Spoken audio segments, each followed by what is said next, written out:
bagai rembulan yang selalu menghangatkan, berikan kedamaian.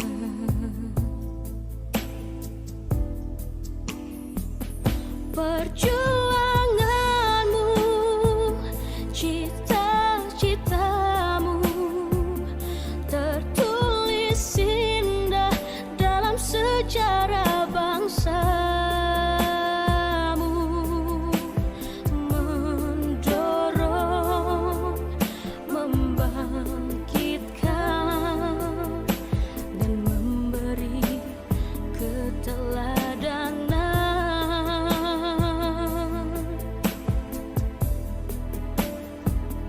Terima kasih aku ucapkan atas semua jasa-jasa yang engkau berikan.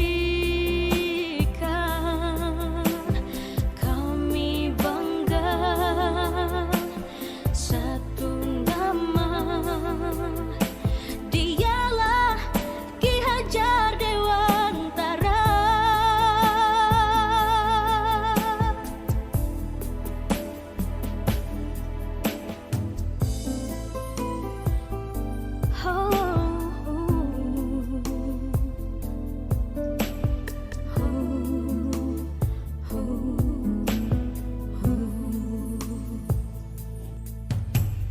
Kau bagaikan sang mentari.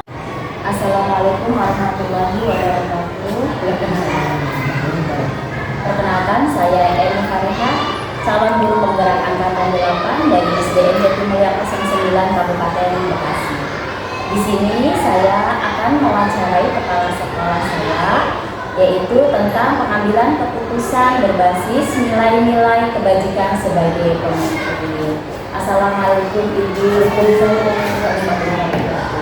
Alhamdulillah, terima kasih Ibu sudah berkenan mendampingi saya dalam wawancara pengambilan keputusan berbasis nilai-nilai kepemimpinan. Dipersilakan Ibu untuk memperkenalkan. Assalamualaikum warahmatullahi wabarakatuh. Saya kepala sekolah SDN Jatimulya 09 Tangerang Selatan. Nama saya Nurul Setiawati SPD. Kebetulan memang sudah di atas 4 tahun mengerjakan tugas di tempat tugas dari pemerintah untuk membimbing, membina, dan mengarahkan guru-guru di SDN Jatimulya 09. Salah satunya adalah BM ya. Alhamdulillah, lagi mungkin akan menjadi sekarang baru salam dulu, salam menjadi guru. Baik, terima kasih Ibu. Di sini saya akan mewawancarai Ibu tentang pengambilan keputusan berbasis nilai-nilai kebajikan sebagai pemimpin, yaitu di 5 etika Ibu. Ya.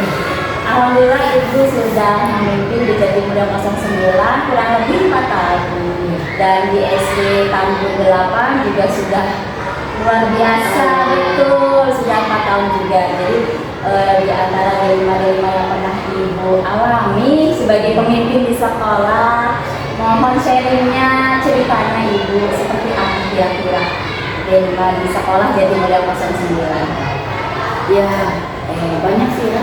Yang jelas kalau program sekolah itu tentang dilema baik dari siswa, dari guru maupun dari proses pembelajaran, banyak yang harus dilakukan, yang harus diselesaikan sharing dengan guru-guru yang ada rekan kerja ya seperti itu. Yang pertama tentunya dengan adanya guru penggerak ini ya, dan otomatis tuh terkurangi ya acara proses pembimbingan, proses pembelajaran, membagi waktu. Guru tersebut kan membagi waktu antara untuk proses pengembangan diri melalui CPG maupun dengan proses kewajibannya sebagai guru. Itu udah pasti pada guru. Namun saya memberikan kebijakan mempersilahkan kepada teman-teman kita yang memang sudah punya potensi, punya bakat, minat dan kemauan yang memang cukup potensinya yang bagus luar biasa. Alhamdulillah. Ya, serak suaranya nih. Kita beri kesempatan dengan cara mengatur waktu, bisalah membagi waktu. Misalnya salah satu WN ya, WN-nya adalah mengajar di kelas 4, kemudian siang hari mengajarnya, dan maka kita mengadakan proses dari akan mengadakan kegiatan untuk memenuhi syarat-syarat daripada CTG ini. Dia melakukannya bisa di pagi hari atau di malam hari.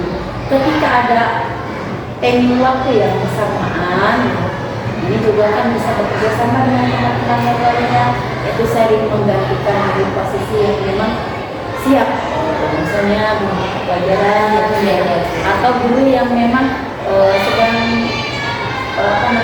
ada kegiatan yang lain, bebas dalam proses pembelajarannya digantikan oleh ini bersama.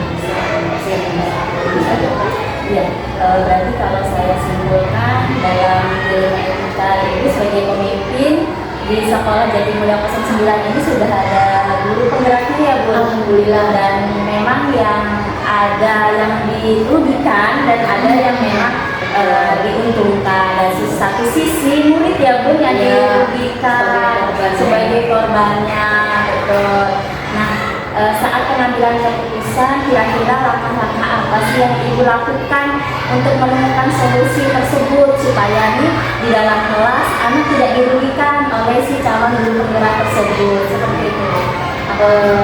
Terima kasih Bu.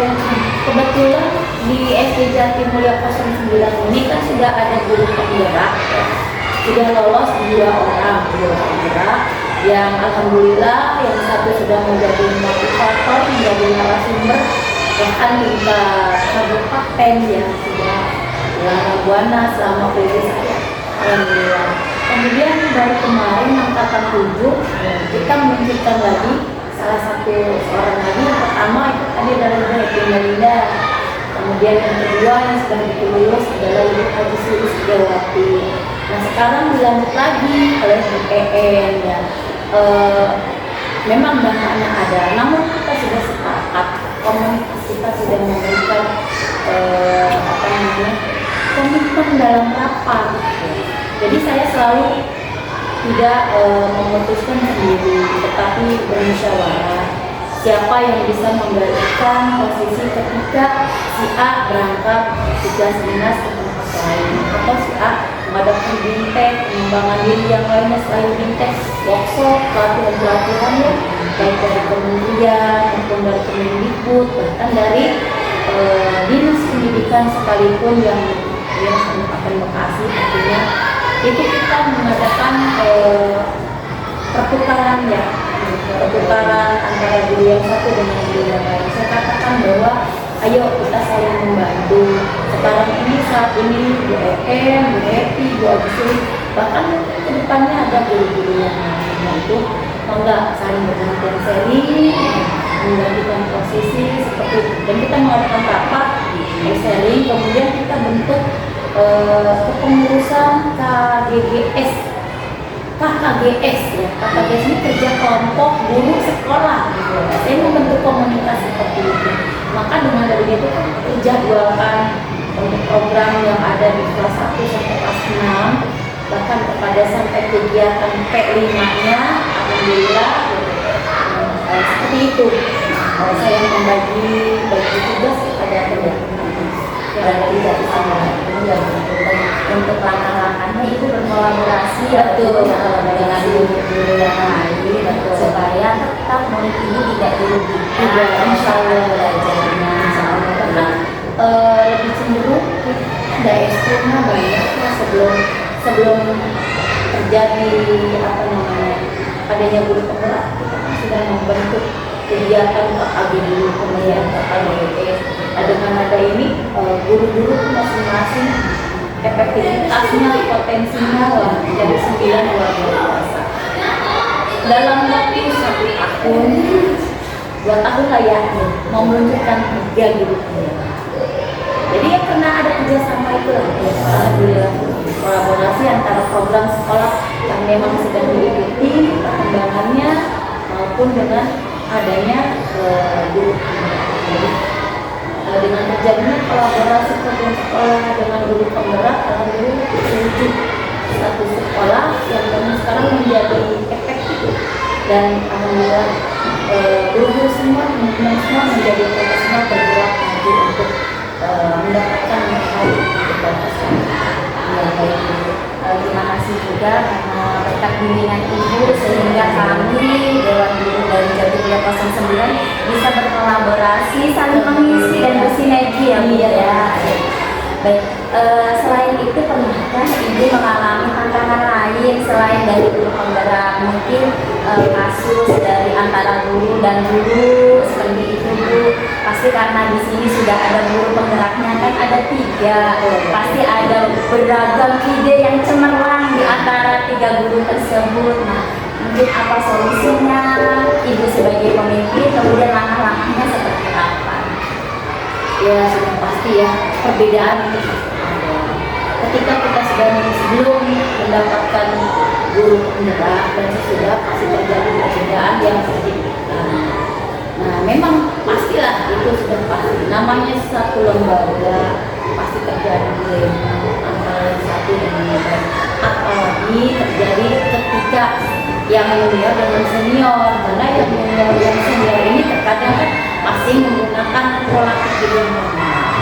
Sedangkan yang senior, yang junior ini mengikuti perkembangan yang baru. Disinilah saya meletakkan tugasnya per rombel ya, dibagi tugas ketika membagikan SKBM. Pasti dalam satu kelas saya menempatkan satu orang yang punya potensi. Artinya potensi IT yang dimana nanti bisa membantu kan satu kelas itu kita bisa ada 3 rombel, misalnya kelas 1 ABC ya, kelas 3 ABC gitu, 3 rombel. Terjadilah 3 guru kan di satu. Sebenarnya 3 guru itu tidak levelnya sama, variasi. Ada yang juniornya, ada yang juniornya, ada yang sedang-sedang saja.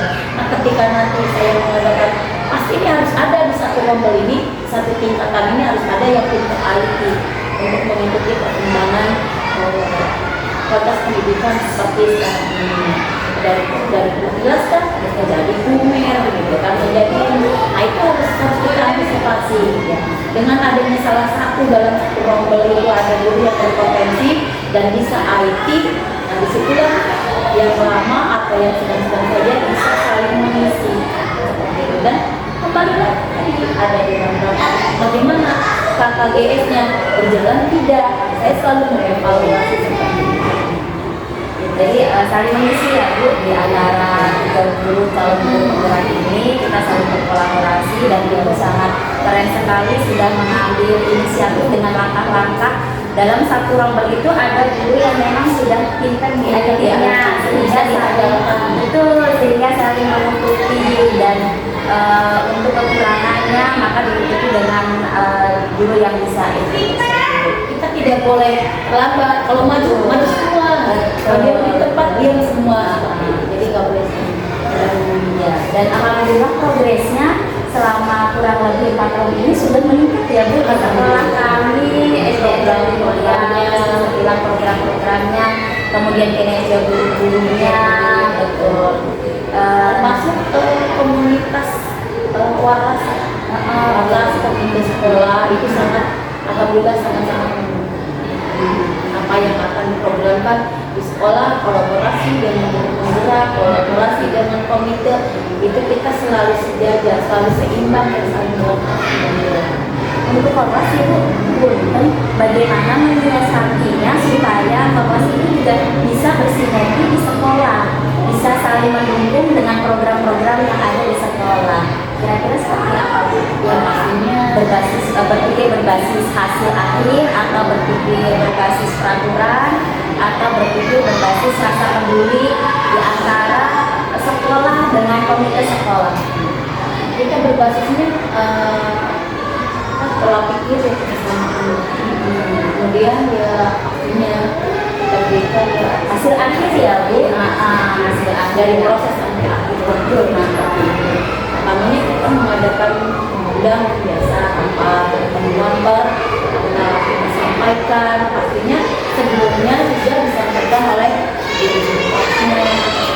Kita memberikan apa namanya yang akan seperti berkasih juga kan, kemudian keluargaan dan lainnya dari proses yang terakhir tercapai. Dan di sini kelas saya anak kompak dan mau bersinergi juga dengan sekolah, sehingga ya terbentuklah SO yang lainnya.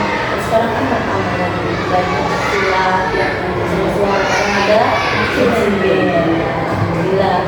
Dan itu kita tidak paksa ya, tidak dipaksa untuk adu bersama, kita tidak paksakan walaupun ini memang terbatas kalau ini dan lain-lain. Itu yang siap untuk mengembangkan bakat putra-putrinya, siap membantu dananya seperti itu. Itu memang tetap diberikan dana, tapi tidak maksimal dan tidak maksimal lah, katakan karena kurang. Akhirnya mereka bisa membantu dengan sedikit bantuan. Akhirnya SU atau kegiatan yang baik dapat berjalan dengan baik dan tidak ada masalah. Kalau saya simpulkan dari ketiga prinsip itu, yang pertama yaitu berbasis rasa peduli dulu, kemudian berbasis aturan dan hasil akhir. Jadi proses kemudian di hasil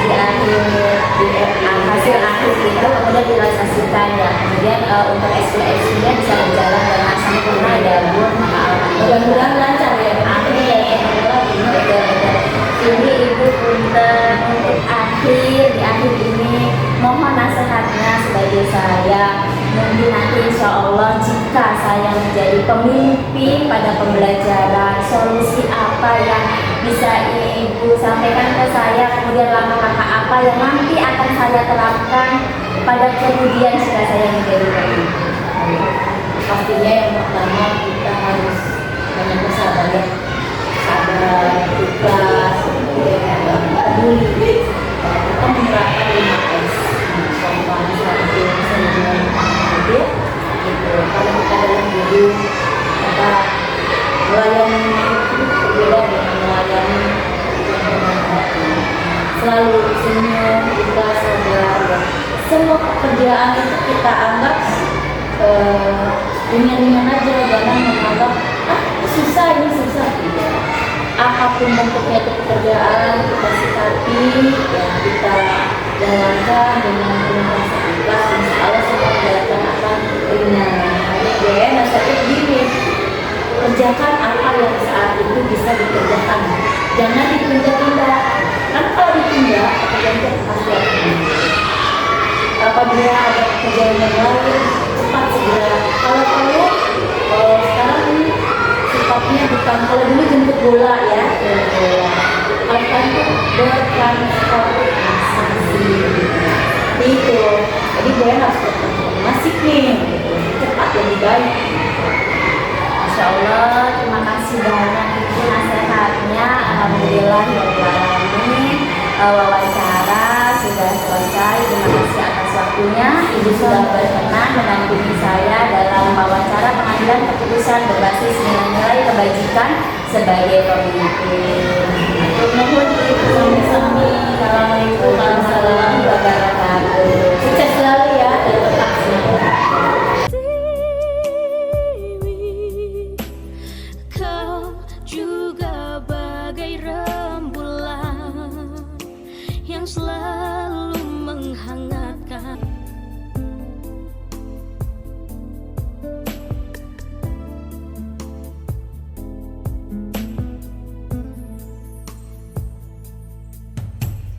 Kau bagaikan sang mentari yang sinari ibu pertiwi. Kau juga bagai rembulan yang selalu menghangatkan, berikan kedamaian.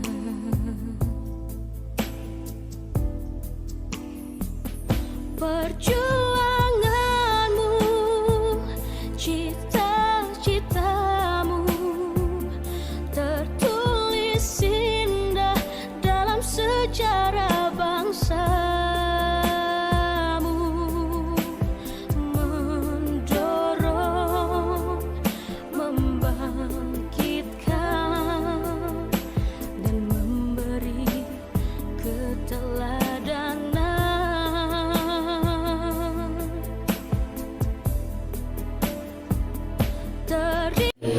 Assalamualaikum Pak. Waalaikumsalam warahmatullahi wabarakatuh. Selamat siang. Selamat siang, Puput. Bagaimana kabarnya Bapak hari ini Pak? Alhamdulillah baik, Puput baik. Alhamdulillah baik. Bapak, sebelumnya saya mengucapkan terima kasih karena Bapak bisa menyempatkan waktu untuk kegiatan wawancara saya terkait tugas saya pada modul 3.1, yaitu tentang pengambilan keputusan berbasis nilai-nilai kebajikan sebagai pemimpin.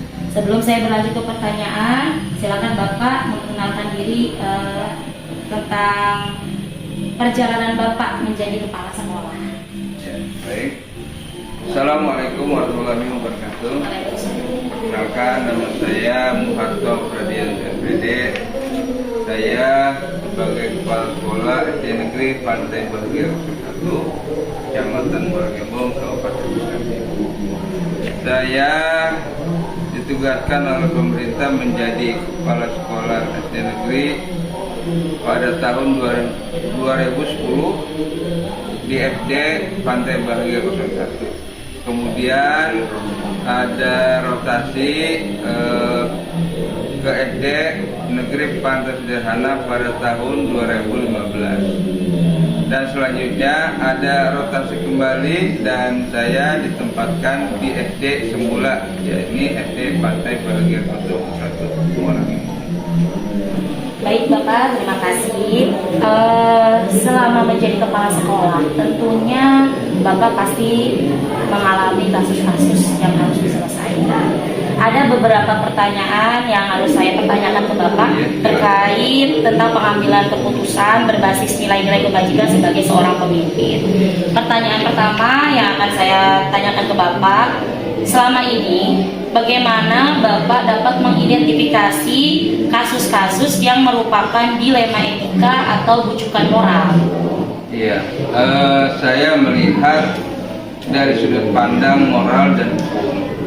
Apabila kasus tersebut melanggar hukum, maka sudah tentu benar lawan salah. Namun jika masih bisa dikatakan benar lawan benar, masalah tersebut adalah dilema etika. Oh gitu ya. Jadi Bapak melihat dari sudut pandang moral dan hukum. Apabila kasus tersebut melanggar hukum, maka sudah tentu benar lawan salah. Namun jika masih bisa dikatakan benar lawan benar, masalah tersebut adalah dilema etika. Gitu ya Pak ya? Oke. Pertanyaan berikutnya Bapak, selama ini bagaimana Bapak menjalankan pengambilan keputusan di sekolah Bapak, terutama untuk kasus-kasus di mana ada dua kepentingan yang sama-sama benar atau sama-sama mengandung nilai kebajikan? Ya, selama ini saya melakukan identifikasi kasus dari berbagai sudut pandang, kemudian menimbang secara matang mana yang paling benar, dan dari keputusan tersebut menguntungkan banyak orang lain atau tidak menguntungkan, dalam arti merugikan orang lain. Oh gitu ya Pak. Kemudian langkah-langkah atau prosedur seperti apa yang Bapak lakukan selama ini? Langkah-langkah yang saya laksanakan adalah menentukan penyebab permasalahan, menentukan siapa yang terlibat, kemudian menanyakan kepada orang-orang terdekatnya, berdiskusi, kemudian dengan warga sekolah, membuat beberapa solusi keputusan, menimbang lagi dari berbagai sudut pandang sebelum memutuskan atau mengambil solusi. Nah, luar biasa ya langkah-langkah yang sudah Bapak lakukan. Pertanyaan berikutnya Bapak, hal-hal apa saja yang selama ini Bapak anggap efektif dalam pengambilan keputusan pada kasus-kasus dilema etika Pak? Ya. Saya melakukan analisis kasus, kemudian menentukan solusinya, menyesuaikan dengan peraturan dan norma yang berlaku, serta mengedepankan kepentingan umum solusi tersebut bermanfaat bagi orang banyak dan baik secara jangka panjang. Oke, berarti solusinya itu bisa bermanfaat bagi orang banyak dan baik secara jangka panjang ya Pak ya.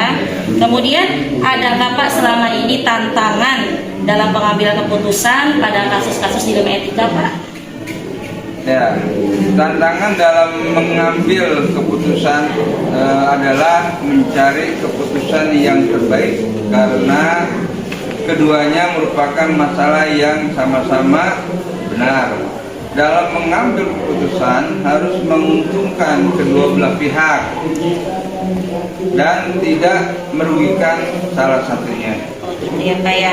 Nah, apakah Bapak memiliki sebuah tatkala atau jadwal tertentu dalam sebuah penyelesaian kasus dilema etika?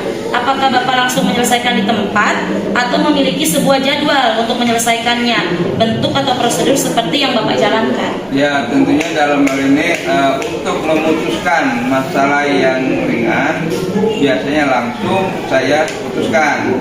Jika masalah itu berat, saya melakukan sesuai langkah-langkah yang saya telah sebutkan pada jawaban poin ketiga tadi. Gitu ya Pak ya. Kemudian Pak, adakah seseorang atau faktor-faktor apa yang selama ini mempermudah atau membantu Bapak dalam mengambil keputusan dalam kasus dilema etika? Dalam mengambil keputusan, saya selalu mengajak warga sekolah atau stakeholder, wali murid, atau orang-orang yang mempunyai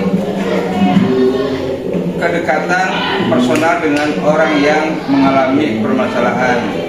Jadi banyak yang membantu dalam mencari alternatif solusi. Begitu ya Pak ya. Jadi untuk mengambil keputusan Bapak itu melibatkan warga sekolah, stakeholder, wali murid, dan orang-orang yang mempunyai kedekatan personal dengan orang yang mengalami permasalahan. Gitu ya Pak ya. Ini pertanyaan terakhir nih Pak dari saya. Dari semua hal yang telah Bapak sampaikan, pembelajaran apa yang dapat Bapak petik dari pengalaman Bapak ketika mengambil keputusan dilema etika? Ya, sangat baik sekali pengalaman yang saya dapati. Ya, pelajaran yang dapat saya ambil yaitu saya menjadi lebih bijaksana dalam menganalisis sebuah permasalahan untuk dijadikan pertimbangan menentukan solusi yang tepat dan terbaik. Bapak, terima kasih banyak Bapak atas wawancara kali ini tentang pengambilan keputusan berbasis nilai-nilai kebajikan sebagai pemimpin. Ya. Mudah-mudahan di tugas kali ini saya dapat lancar menjalankan semua yang ditugaskan oleh fasilitator. Ya, amin. Dan semangat terus, Bud. Ya, ke depan perjuangan Bud tentu akan mendapatkan hasil yang lebih baik.